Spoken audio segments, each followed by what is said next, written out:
Hi everyone, welcome to the Idaho Authors Showcase. My name is Janet Ravenscraft and I will be your host today.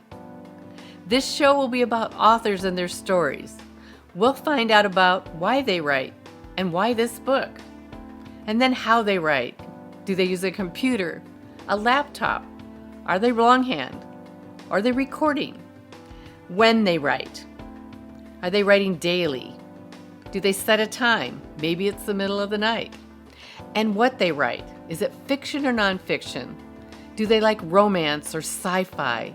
Motivational or is it scary?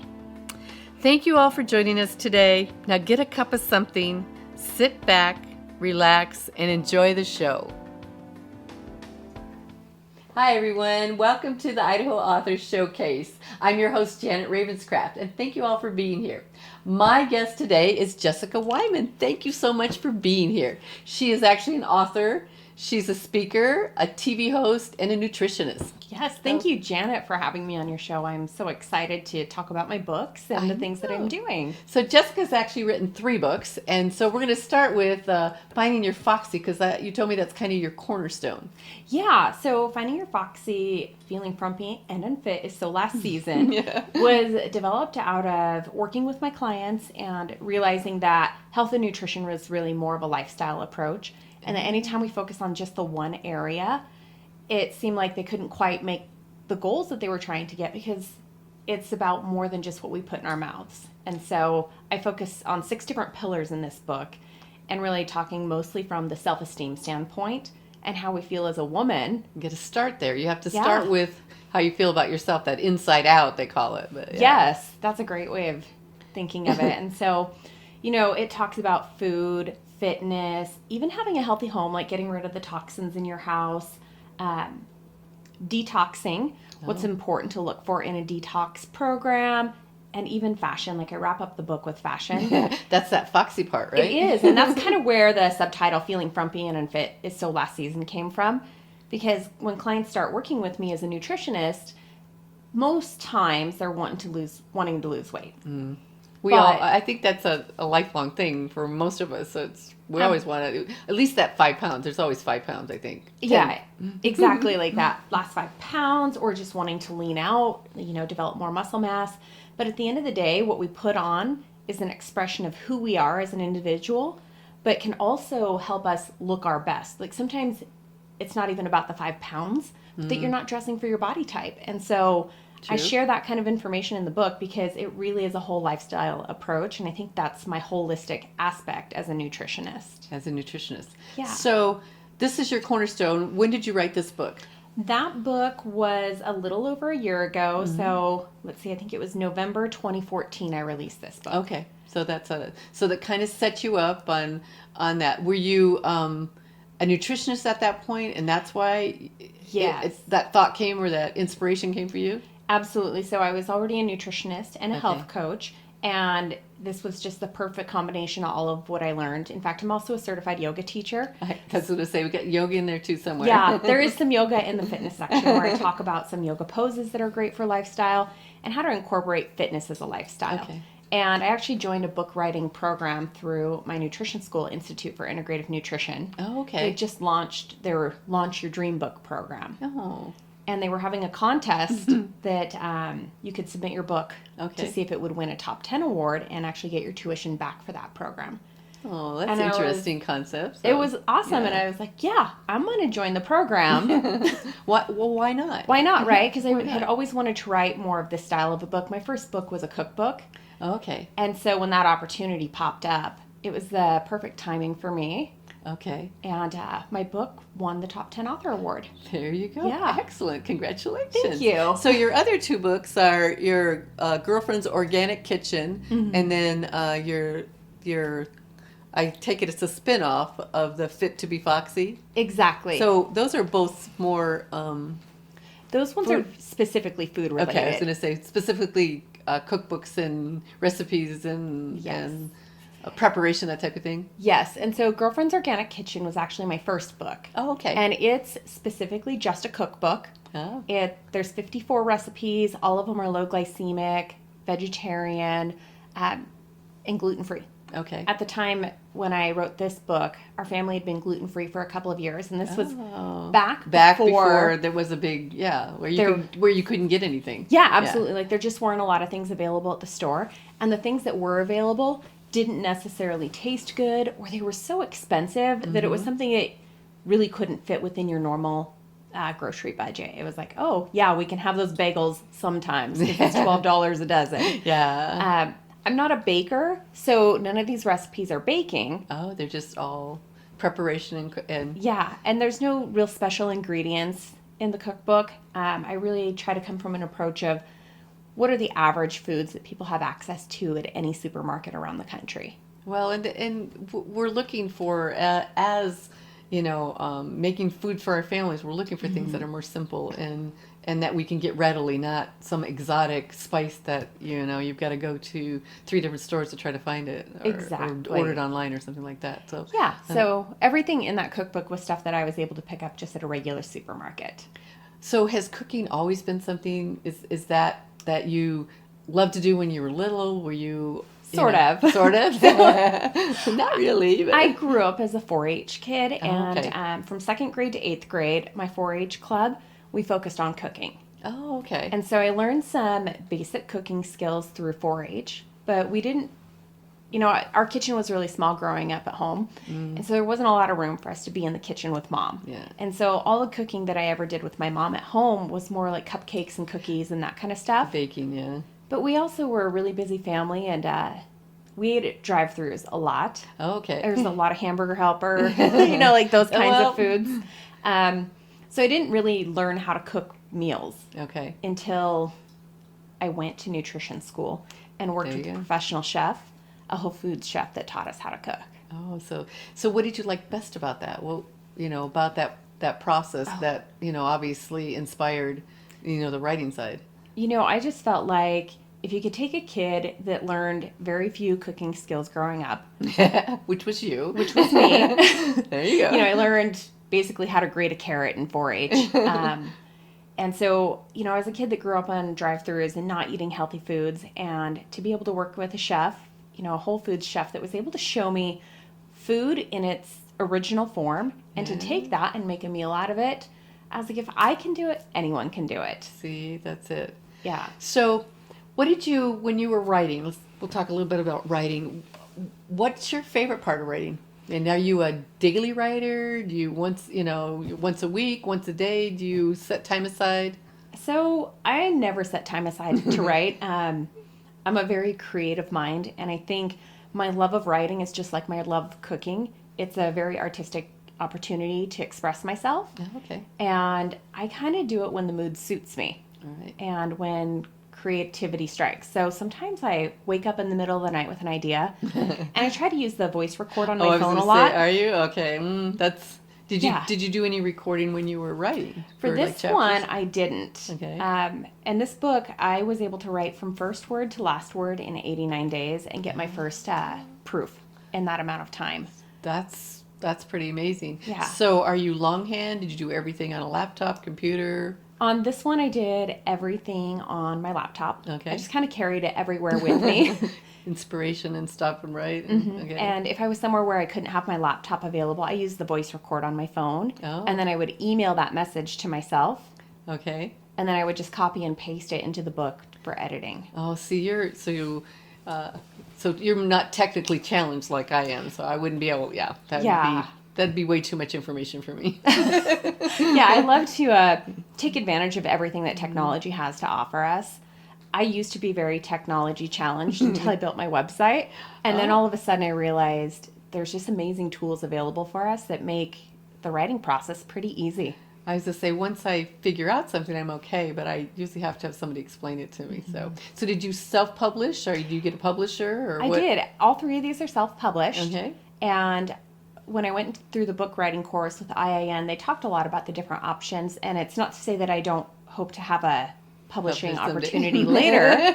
But at the moment, I just wanted to kind of get some ebooks out for my clients. And when I realized how easy it was to go from ebook to print book, I just wanted to jump on that opportunity so I could get that content out there.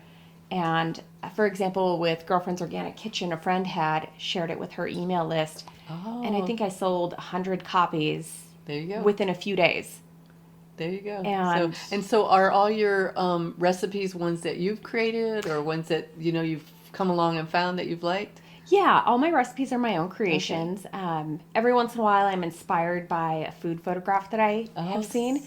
And how to make that, and how to make it that pretty, that type of thing. Yeah, and so I'm a cookbook hoarder. But what are those? I don't ever use other people's cookbooks. I just go through and flip through the book and look at the pictures, because I don't ever want to accidentally steal someone else's recipe, because it's so easy to... But you look at the picture and go, okay, what would the ingredients take for me to make that really dish? I just kind of look at, like, what are some of the key ingredients in that dish? What are some wonderful food combinations? Like, what flavors go together?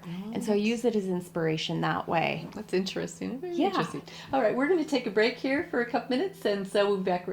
Hi, everyone. Welcome back to the Idaho Authors Showcase. And my guest today is Jessica Wyman, and we have just been discussing her books and why she writes and a little bit about that. So let's just kind of continue on that. So do you have, as you're writing, do you have a favorite author? Do you have somebody that inspires you? Yeah, lately I have been really hooked on reading the books by Jen Hatmaker.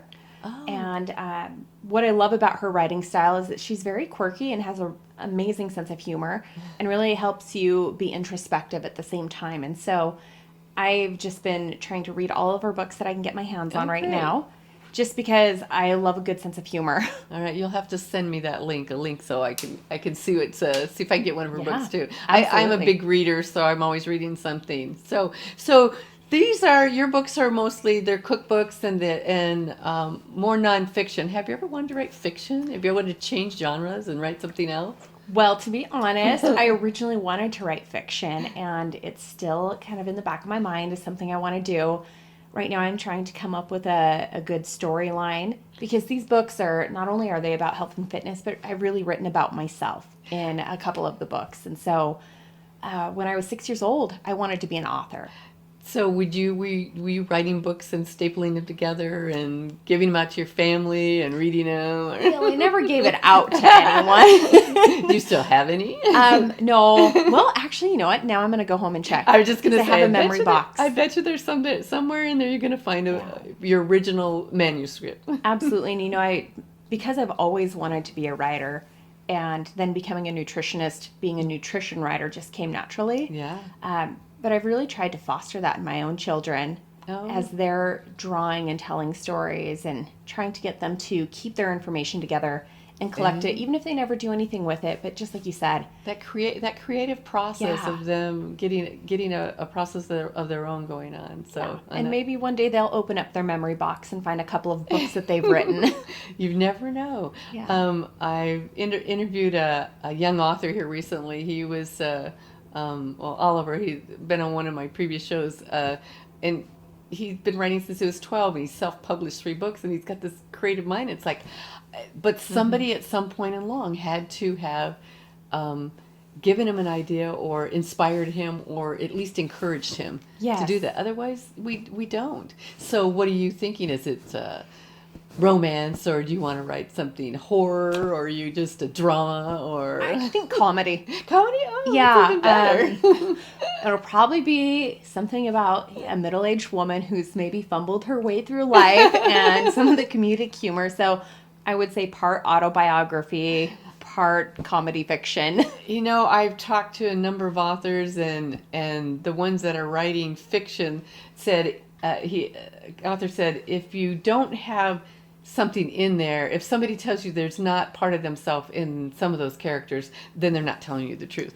Right. Because we draw everything from that. So, our lives and what we do as we go along. Absolutely. My best friend and I, we've often joked about, that we need to write a book about our friendship. Oh, see, girlfriends or something. Yeah, and so, Well, it'll be a spin-off from Girlfriends Organic Kitchen to Girlfriends. Absolutely. In fact, Organic Adventures or something. Yeah, there you go.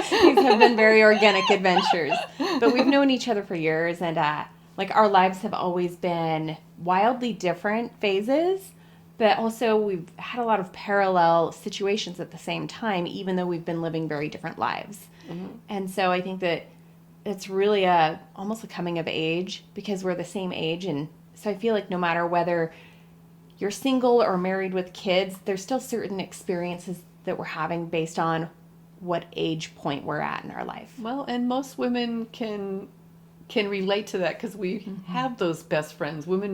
I think women make best friends and keep them longer, than men tend to. So I know with my family, it seems to be that way on that side of it. So, thinking about that, I want to go back to cooking. So, I just want to know what's your biggest kitchen disaster that you've ever had? There's got to be a kitchen disaster. Come on. What was the worst dish that you tried to make that never? Well, there's always one. I've had a number, so that's why I can say that. But I would say early on in my marriage, so my husband and I have been married almost 19 years. Oh. But he is such a gracious man, and he would eat anything that I would serve him, and he would even have seconds. And so I would say anything that I made in the first 10 years we were married, could have been all of it was a disaster. Could have been. Yeah, all of it. But I would say my baking. I tend to not be successful at all with that. And every once in a while, I still try to bake stuff. And it's so precise. Not a cookies or, No. There's something about having to level off the measuring cup or something. And I'm just not that precise. Cooking, it's a splash of this, pinch of that. And you can always make adjustments. But once you put in the oven with baking. I don't know. I kind of throw my stuff together and some of it goes. And in fact, we made a cake. My husband and I. He made the cake actually. He's probably much more of a baker, and he likes it. So he made a cake, and it was the first time that we actually went to frost it in the whole top. And I come back and I look at it, and it's like clumps of frosting and cake. I go, what happened to this? We have this guy. What happened to your cake? I don't know. That would be like we ate it with a spoon. He was eating it with a spoon because it was like. Couldn't even cut it. As long as it still tasted good, right? Yeah, most of mine don't even taste good when I bake. So I guess my word of caution for people, if you're eating something I've baked, first check to see if the recipe's on my blog. Because if it didn't make it to the blog, it's probably really not that edible. I'm not going to serve it to you. Yeah. So. Only with my baking, though. Okay. The rest with is my all cooking, good. that works. It's all good.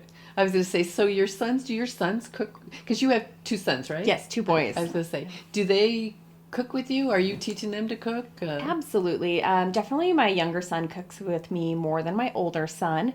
I don't know if part of that is because I homeschool the youngest one. Oh, okay. And so we just have a lot more time together.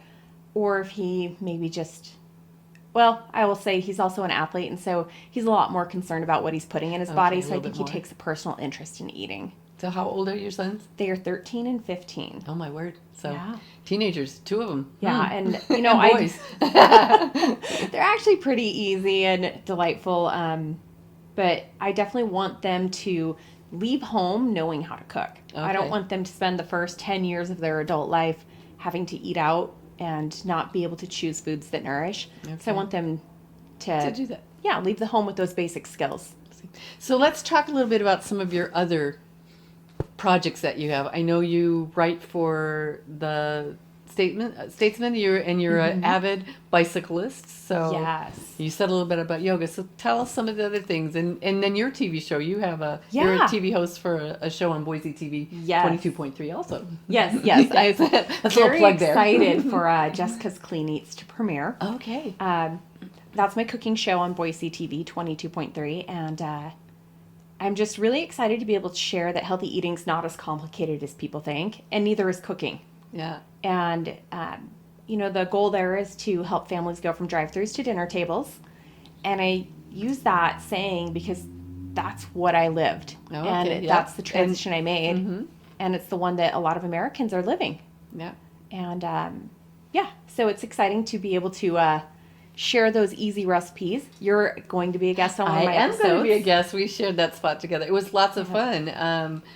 Just doing it was something I had never done before. So so it was interesting for me to participate in that, and I learned a new recipe. Mm-hmm. In fact, you saw that I baked that afterwards. I know.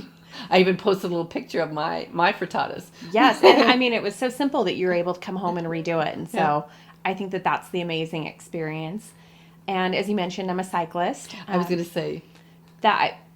When I say I'm a cyclist, it feels a little bit funny because I've really only been concentrating on that as a sport for myself for about a year. Oh, well, that's okay. You got to start. I mean, look at that. You might as well start anytime. And it's I would say, my biggest personal passion right now. I was going to say, I saw some passion in there when you talk about it, so you get that little light.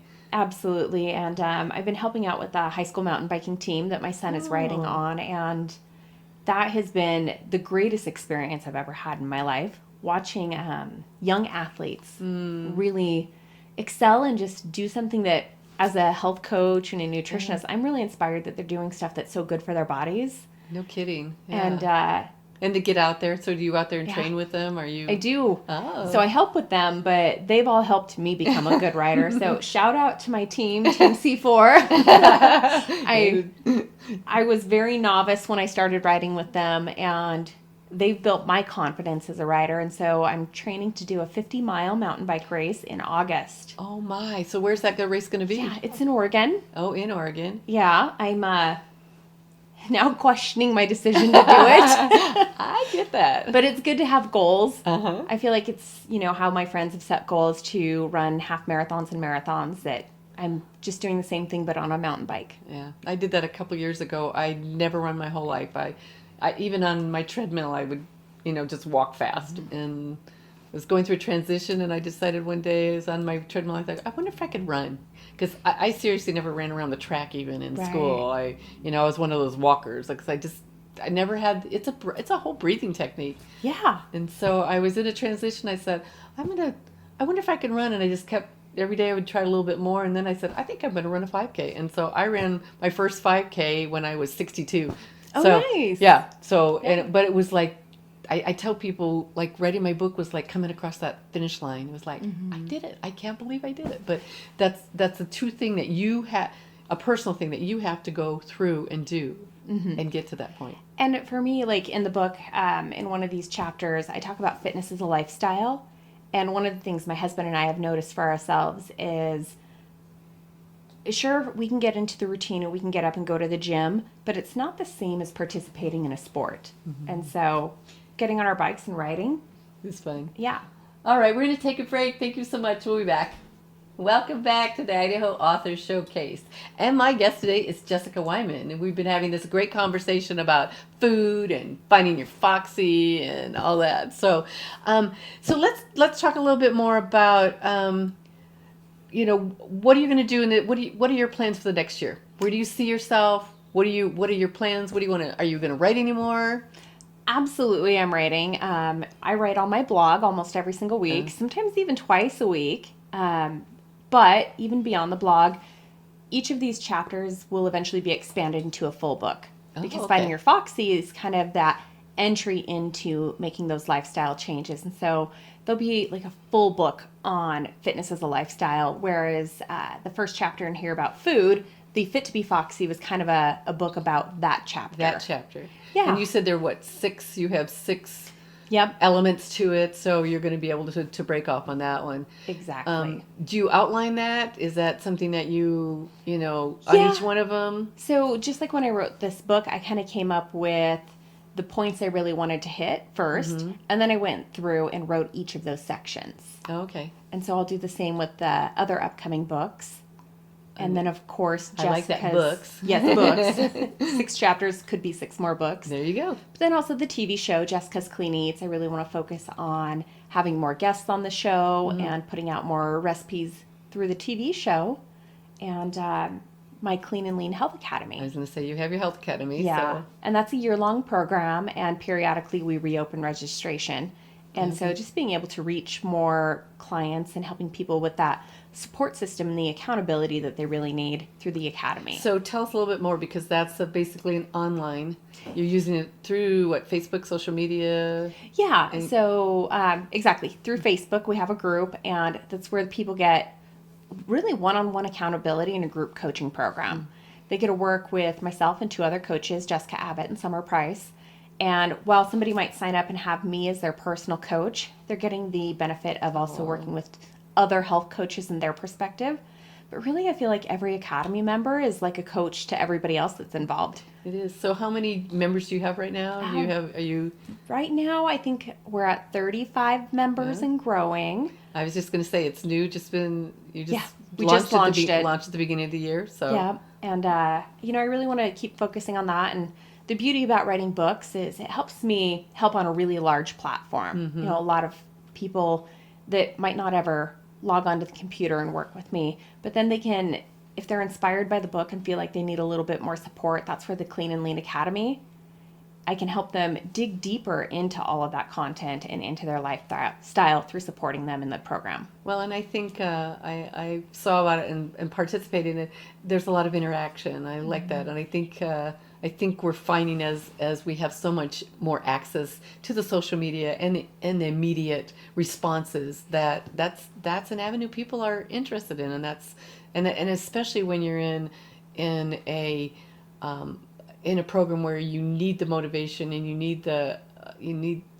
and you don't want to go to it. You're not going to a gym. You're not going to a physical place, but you still have some place to get that. I think that was brilliant on the part of the three of you as you created that program. Thank you. Yeah, we're really excited about how it came together, and just like you said, like not even having to leave their house to get the support that they need, and that's why I call myself. Or 11 o'clock at night, you're posting because you have all the stuff that's going on in your head, and or you're at the grocery store and you're like, quinoa, what's that? Like, what am I supposed to do with it? I bought it. What else do I need to buy with it? Yeah. So, and it's just been a really cool way to be able to help people and just really help them go deeper. And that's why I call myself an accountability coach. Yeah. Sure, I'm a certified nutritionist, certified yoga teacher, board certified health coach, but at the end of the day, it's about the accountability.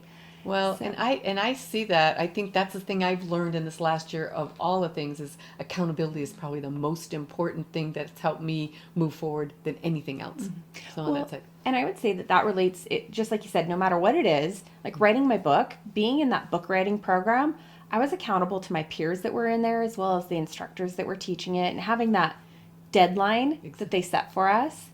It made it so easy for me to write the book. And when you have to be to somebody else, your word to somebody else. Mm-hmm. So kind of wrap this up. So what I want you to do is think about what would be the one thing you would tell new writers. What would be that thing that you would tell them that would inspire them? And then anything else you want to share with the audience and with your readers, please share it now. Share it now. Well, I think my number one piece of advice for new writers would be just like it is for my health coaching clients. Find somebody to be accountable to and really work with them and have that support system, because Finding Your Foxy happened in 89 days because I had that support system and that accountability piece. And it is important, yeah. Mm-hmm. And so while I didn't carve out specific times of day or set a schedule for writing, I set a deadline. Yep. And having that deadline is what made it happen. On that side of it. Yeah. Well, I thank you so much for being here. You've been a great guest, and we've learned a lot about food and writing and cycling and yoga and all kinds. So I want to thank everybody for joining us today. I hope you come back again soon, and thank you again. Have a great day.